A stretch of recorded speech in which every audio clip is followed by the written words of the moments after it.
I love bird. I love that bird very much. It's very good bird.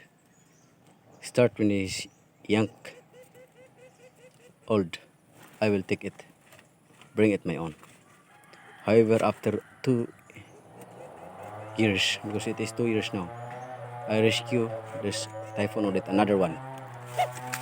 See, but today, because I cannot make it good, so today we let it go. She cannot fly.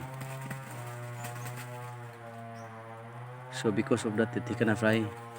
He is endangered in maybe his wings broke